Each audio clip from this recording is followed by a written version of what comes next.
眼前的女人正一瘸一拐地来到一片树林的跟前，而此时的树林里一众犯人正在进行劳动改造。随着几个犯人互相对了个眼神，他们分别掏出了提前准备好的手枪，瞬间控制住了各自面前的狱警。等到女人和她的同伴分别给出信号，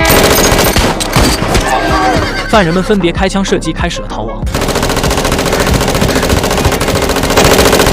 在高跟女郎手中冲锋枪的掩护下，这些亡命徒除了一个同伴掉队之外，大家全都顺利逃亡，并且这群人从此便踏上了不归路。他们拦路抢劫，随意杀人。短短几天的时间，以邦尼和克莱德为首的巴罗帮就已经杀害了6名警官。巴罗帮以杀戮为兴趣，以抢劫为工作。他们不仅逃脱了数千名警察的围捕，甚至还依靠新闻报道收获了一众粉丝。巴罗帮们被神化成了劫富济贫的救世英雄，这在当时甚至引起了一股潮流，大家都在争先模仿邦尼和克莱德的穿着。而当局为了抓住这群滥杀无辜的亡命匪徒，他们不仅调派了大量的警力，甚至州长还召回了早已退休的德州骑警弗兰克和曼尼。这2个老头为了阻止滥杀无辜的巴罗帮，他们立刻开始了对巴罗帮的追踪。而在开始行动之前，弗兰克先是扫荡了一遍镇上的武器店。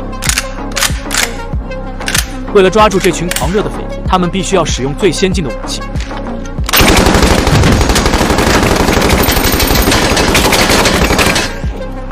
虽然这2个老头已经许多年没有参与抓捕犯人，在专业水平上2人有些生疏，但多年来的经验还是让弗兰克和曼尼找到了蛛丝马迹。他们在案发现场找到了巴罗帮们使用的弹壳，这让他们确认了匪徒们使用的武器，并且确认了他们抢劫这批武器的地点。根据地图上的坐标，弗兰克肯定这群人是打算回家的，因为知道这些人的身份，联邦调查局早就对邦尼和克莱德的家人进行了监视。弗兰克虽然没有在他们家人的附近等到邦尼和克莱德，但他们发现了巴罗帮的规律。Bonnie's mama says that she has red beans and cabbage on the stove those dates. They match up to sit-ins or shootouts in the general Dallas area. Red beans and cabbage, that's code. Means the kids are coming home.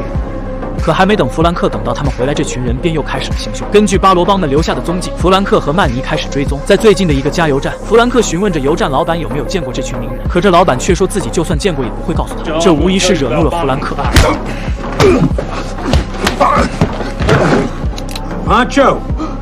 通过这番操作，弗兰克从老板那知道了匪徒们的去向。2人根据老板的信息来到了一处移民营地，可是这里的居民们显然是不配合2人。不过老头们还是发现了巴罗帮曾经用过的营地，而此时就在离2人不远处的路口，2名警员发现了一辆停在路边的车辆。2人本以为是有人遇到了麻烦，他俩刚准备询问一下。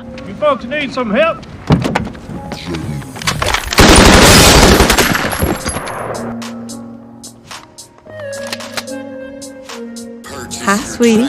等到弗兰克来到现场，这里只剩下了处理后事的警员们，而弗兰克深知这群人并没有走远，他和曼尼便赶紧驱车赶到附近的一个小镇。在这里，他们还当真发现了来喝咖啡的邦尼等人。可由于几乎所有居民都是邦尼等人的粉丝，在他们的拥簇下，弗兰克和曼尼只能眼睁睁地看着亡命徒们被护送出小镇。虽然2位老骑警立马跟上，可他们还是在一片荒地被邦尼等人甩开。眼下线索又断了，而为了了解这群人的踪迹，弗兰克找到了开头那个掉队的犯人韦德。他从韦德的嘴里得到一些线索。Billy Mace is set to fix Bonnie's hair. When? Tomorrow? Dinner time? Might look like 2 girls. Sometimes Clyde wears a lady's wig.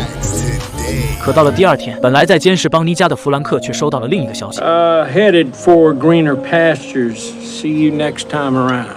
得知邦尼等人改变原计划，弗兰克就明白这韦德危险了。在当天晚上，他们发现了韦德的尸体，2人陷入了深深的自责之中。不过2位老头曾经遇到的挫折可不是这些能比的，他们通过阅读卷宗又一次找到了关键线索。曼尼发现了巴罗帮中另一个骨干家人的信息，他们打算从这里当做突破口。很快，弗兰克2人前进了那骨干父亲的房子，他们果然在这里发现了邦尼和克莱德的衣物。而为了更好地完成抓捕，他们找来了当地警局的警员们。弗兰克告诉那位骨干的父亲，只要他能联系到自己的儿子乖乖配合，那他的儿子就可以活下来。等到行动当天，弗兰克让男人把车停在路旁，装作轮胎掉落的样子。在大概几小时过后，邦尼和克莱德果然来到了男人的身旁，询问着朋友的父亲是否需要帮助。而就在这时，弗兰克带头出现，举枪对准了车里的2人。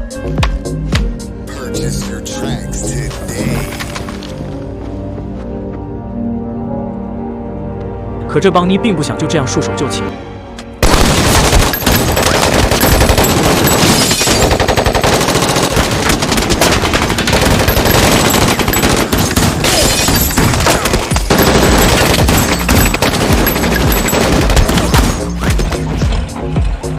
随着一番火力打击，车里的2人已经彻底失去了呼吸。2位猖狂一时的亡命徒就这样死在了车里。而可笑的是，就在警方准备带着死透的邦尼和克莱德回警局的时候，附近的民众发了疯般的向2人扑去。只要能得到邦尼或者克莱德身上的物件，他们就会兴奋不已。随着镜头的转移，好像在他们的面前不是2位穷凶极恶的匪徒，而是拯救世界的英雄。